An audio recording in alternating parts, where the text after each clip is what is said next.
Third floor corridor seemed to be deserted. Harry scanned the map carefully and saw, with a leap of relief, that the tiny dot labeled Severus Snape was now back in its office. He sprinted back to the one-eyed witch, opened her hump, heaved himself inside, and slid down to meet his bag at the bottom of the stone chute. He wiped the Marauder's map blank again, and then set off at a run. Harry, completely hidden beneath his invisibility cloak, emerged into the sunlight outside Honeydukes and prodded Ron in the back. "It's me," he muttered. "What kept you?" Ron hissed. "Snape was hanging around." They set off up the high street. "Where are you?" Ron kept muttering out of the corner of his mouth. "Are you still there? This feels weird." They went to the post office. Ron pretended to be checking the price of an owl to bill in Egypt so that Harry could have a good look around. The owls sat hooting softly down at him, at least 300 of them, from great greys right down to tiny little Scops owls, local deliveries only, which were so small they could have sat in the palm of Harry's hand. Then they visited Zonko's, which was so packed with students Harry had to exercise great care not to tread on anyone and cause a panic. There were jokes and tricks to fulfill even Fred's and George's wildest dreams. Harry gave Ron whispered orders and passed him some gold from under the cloak. They left Zonko's with their money bags considerably lighter than they had been on entering, but their pockets bulging with dung bongs, hiccup sweets, frog spawn soap, and nose-biting teacups. The day was fine and breezy, and neither of them felt like staying indoors, so they walked past 3 broomsticks and climbed a slope to visit the Shrieking Shack, the most haunted dwelling in Britain.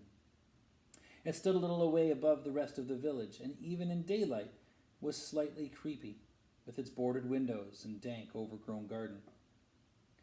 "Even the Hogwarts ghosts avoid it," said Ron, as they leaned on the fence looking up at it.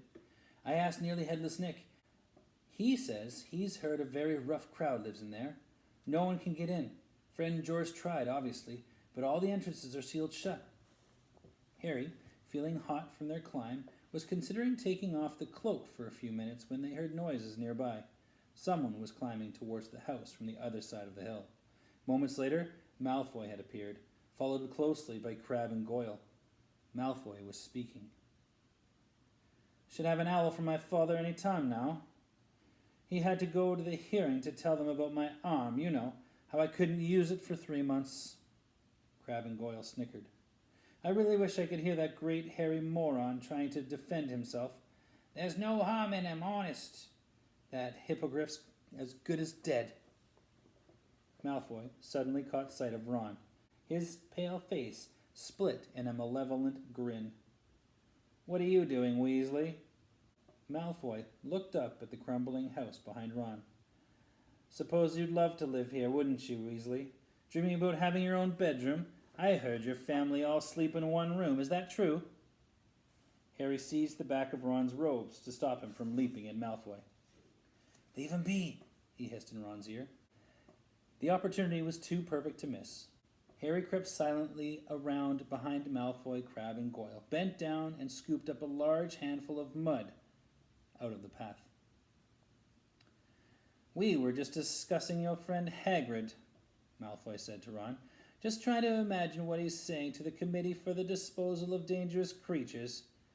Do you think he'll cry when they cut off the Gryffindor's splat?" Malfoy's head jerked forward as the mud hit him. The silvery blonde hair was suddenly dripping in muck. "What the—" Ron had to hold onto the fence to keep himself standing. He was laughing so hard. Malfoy, Crabbe, and Goyle spun stupidly on the spot, staring wildly around. Malfoy trying to wipe his hair clean. "Who did that? Who did that?" "Very haunted up here, isn't it?" Ron said, with an air of one commenting on the weather. Crabbe and Goyle were looking scared. Their bulging muscles were no use against ghosts. Malfoy was staring madly around at the deserted landscape. Harry sneaked along the path where a particularly sloppy mud puddle was. Harry sneaked along the path where a particularly sloppy puddle yielded some foul-smelling green sludge. Splatter! Crabbe and Goyle caught some this time. Goyle hopped furiously on the spot, trying to rub it out of his small, dull eyes. It came from over there, said Malfoy, wiping his face and staring at the spot some 6 feet to his left of Harry. Crabbe blundered forward, his long arms outstretched like a zombie. Harry dodged around him, picked up a stick, and lobbed it at Crabbe's back. Harry doubled up with silent laughter as Crabbe did a kind of pirouette in midair, trying to see who had thrown it. As Ron was the only person Crabbe could see, it was Ron he started towards, but Harry stuck out his leg. Crabbe stumbled, and his huge, flat foot caught the hem of Harry's cloak. Harry felt a great tug. Then the cloak slid off his face. For a split second, Malfoy stared at him. "Ah!" he yelled, pointing at Harry's head. Then he turned tail and ran at breakneck speed back down the hill, Crabbe and Goyle behind him. Harry tugged the cloak up again, but the damage was done. "Harry," Ron said, stumbling forward and staring hopelessly at the point where Harry had disappeared. "You'd better run for it. If Malfoy tells anyone, you'd better get back to the castle, quick." "See you later," said Harry, and without another word he tore back down the path towards Hogsmeade. Would Malfoy believe what he had seen? Would anyone believe Malfoy? Nobody knew about the invisibility cloak. Nobody except Dumbledore. Harry's stomach turned over. Dumbledore would know exactly what had happened if Malfoy said anything. Back into Honeyduke's, back down the cellar steps, across the stone floor, through the trapdoor. Harry pulled off the cloak, tucked it under his arm, and ran flat out along the passage. Malfoy would get back first. How long would it take him to find a teacher? Panting, a sharp pain in his side, Harry didn't slow down until he reached the stone slide. He would have to leave the cloak where it was. It was too much of a giveaway in case Malfoy had tipped off a teacher. He hid it in a shadowy corner, then started to climb, fast as he could, his sweaty hands slipping on the sides of the chute. He reached the inside of the witch's hump, tapped it with his wand, stuck his head through, and hoisted himself out. The hump closed. And just as Harry jumped out from behind the statue, he heard quick footsteps approaching. It was Snape. He approached Harry with a swift walk, his black robes swishing, then stopped in front of him. "So?" he said. There was a look of surprised triumph about him. Harry tried to look innocent, all too aware of his sweaty face and muddy hands, which he quickly hid in his pockets. "Come with me, Potter," he said. Harry followed him downstairs, trying to wipe his hands clean on the inside of his robes without Snape noticing. They walked down the stairs to the dungeon and then into Snape's office. Harry had been in there only once before, and he had been in very serious trouble then too. Snape had acquired a few more slimy, horrible things in jars since the last time, all standing on shelves behind his desk, glinting in the firelight and adding to the threatening atmosphere. "Sit down," said Snape. Harry sat. Snape, however, remained standing. "Mr. Malfoy has just been to see me with a very strange story, Potter," said Snape. Harry didn't say anything. "He tells me that he was up by the Shrieking Shack when he ran into Weasley, apparently alone." Still, Harry didn't speak.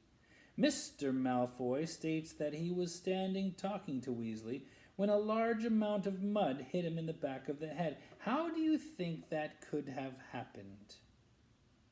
Harry tried to look mildly surprised. I don't know, Professor."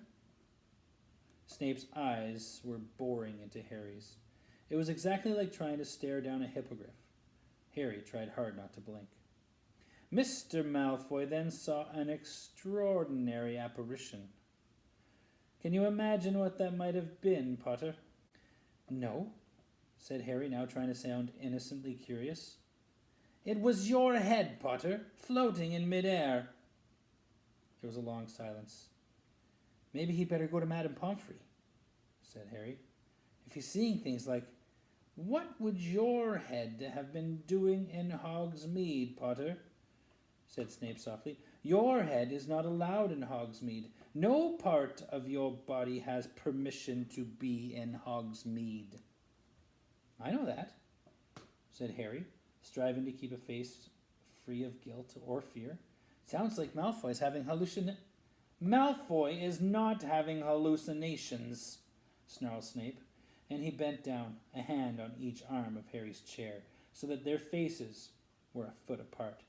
If your head was in Hogsmeade, so was the rest of you. I've been up in Gryffindor Tower, said Harry, like you told... Can anyone confirm that? Harry didn't say anything. Snape's thin mouth curled into a horrible smile. So, he said, straightening up again, everyone from the Minister of Magic downward has been trying to keep famous Harry Potter safe from Sirius Black.